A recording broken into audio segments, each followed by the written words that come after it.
Hello everyone, Time to Grind here, and today I wanted to talk about an update that happened recently to the Ubisoft Rainbow Six Siege censorship controversy. And if you don't know, long story short, Rainbow Six Siege was getting expanded into the Asian countries, particularly China. And China has some pretty backwards censorship laws. You can have killing, you can have murdering, you can have all this stuff, but you can't have blood in your games, you can't have skulls, you can't have a lot of weird things. And so instead of doing what Valve did with CSGO or Dota 2 and have a perfect world client where they have their own client, mainly China and a lot of the other Asian countries, they have their client, and then the rest of the world has the non-censored client. Rainbow Six Siege was going to have just, at first they said one client, and it was just going to be censored across the board. So if you lived in America, you were going to get Chinese censorship in your game. And then they later on say that they were going to have two different clients, but they were still going to censor the non-Chinese and non-Asian country one because they wanted to keep them as close as possible. And there was a huge controversy that blew up. There a lot of people were angry, and I would say for good reason, because not only is it stupid that it's getting censored in the first place anywhere. I mean, the Chinese censorship laws are really stupid, but it was the fact that at first they were like, okay, well, we're just gonna have one client, we're going to do it so we can cut down on development time, and it's gonna cause things to be censored. And that in itself is stupid, but it was the fact that that wasn't actually true. They just lied, and they were going to have multiple clients. They just weren't going to censor the non-Asian countries one, which is even more absurd. So there was a lot of issues about it, and if you want to see in depth what I talked about entirely, because I made a video about it a week and a half ago, I'll link to that at the end of the video if you want to get in depth exactly what was happening.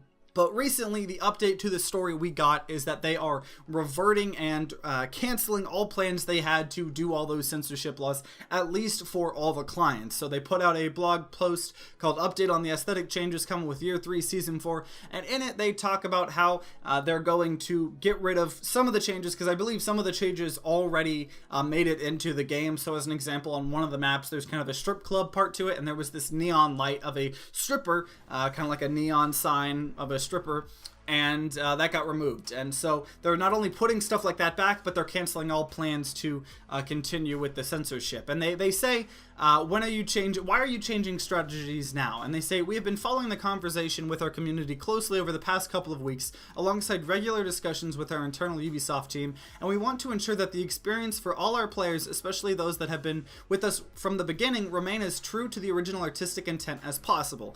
And that's what I want to talk about mainly today, because obviously it's great that we're not getting Chinese censorship in the game anymore. It's really good that that happened, but I want to talk about people complaining, and in a good way, because I saw not only on some of the comments I made on my video, but just across Reddit and the internet as a whole, especially on other people's YouTube videos, a lot of people have this mindset that you have no right as a customer to complain. You have no right. A lot of people were saying, well, it's just cosmetic stuff. It's not even gameplay changing stuff. Why do you care? Stop complaining. And to that, I will argue, one of the things that they were censoring was blood splatter effects on the environment. So say you shot someone, they wouldn't splatter blood onto the environment, which that could actually impact gameplay, because say you shoot someone in the foot or something and you see the blood, if you don't have the blood splatter, it could be harder to actually acknowledge the fact that you shot someone. But I will admit, a lot of it was cosmetic stuff, but I saw so much stuff across the entire internet talking about how you shouldn't complain, and people complaining you're doing nothing but just being annoying. And there were so many various places across the internet I saw a mentality that was, stop complaining, you're not going to change anything, why are you even bothering, you're just being annoying. And that I really don't like, because when something like this happens, it is a perfectly good response to just start complaining and bitching entirely. That is a perfectly valid response.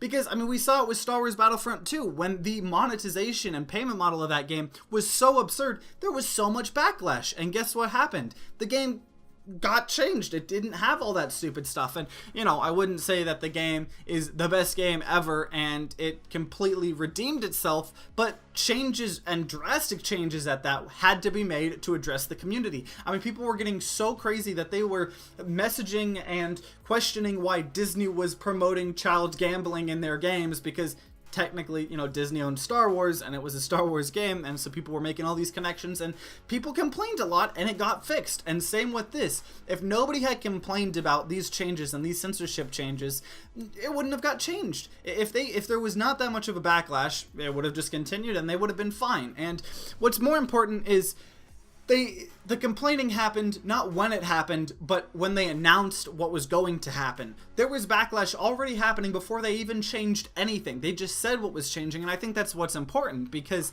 they say, okay, we're going to do this, we're going to have something like this, and then people complaining that, okay, maybe we shouldn't do that, and because obviously not all of it was prepared, versus people waiting, because I saw, that was another thing I saw a lot of people saying, well, why don't you wait until you play the game and see what it's like before you start complaining? But if you know something is going to be that stupid, it's a lot harder for a developer or publisher or anything like that to admit defeat after they've already spent the time and effort doing something like this. So if they had fully made their one client or two clients, whichever story they told was correct, and they were all censored, and they put all this work into censoring all this stuff, and it got applied to everyone, if there was backlash, it might not have been as impactful as if before they spent all that time. Because say they aren't done with all the features, they aren't done with all the censorship stuff like that, they hear all this backlash, they're like, okay, just stop developing what we're developing, we're gonna try something else, we're gonna look at it a different way, and they don't continue developing the censorship and stuff like that. And this can apply to anything. I mean, Star Wars Battlefront 2,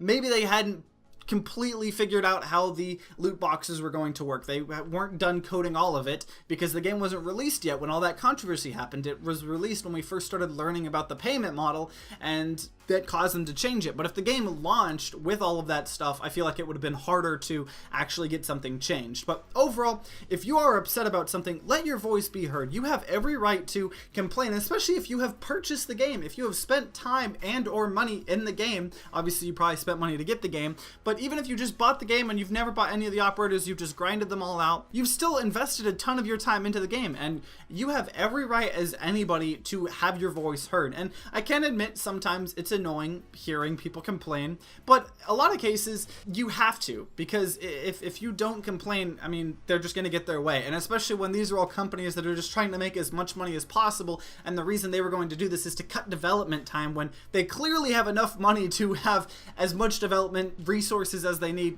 But overall, it's great that this is being reverted, and it's great that the community complained enough and actually got something changed. I'm very proud of the Rainbow Six Siege community, and I think it's important to know going forward that it is not a bad thing to complain. Now, I mean, sometimes there can be some pretty stupid complaints, like if you're mad that they don't add a character that can just one-shot everybody and has aimbot and all this, you know, sometimes opinions aren't the best opinions, but for something like this where it's pretty obvious, let your voice be heard. It is perfectly fine to complain because it gets stuff done. It truly does. These companies don't like having everybody constantly hating them. And I know sometimes they embrace it like EA and they're like, whatever, we're just going to make as much money as possible. But a lot of companies try to have good PR. And if everybody across the board is complaining, they're going to try to revert some of these changes. But if you guys have any opinions on the censorship stuff or anything like that, let me know in the comments down below. I'd love reading them all. If you guys enjoyed this video, then consider leaving a like down below and subscribing to see more content. New videos come out every Wednesday, Friday, and Sunday. And like always, guys, I hope you guys have a great rest of the day.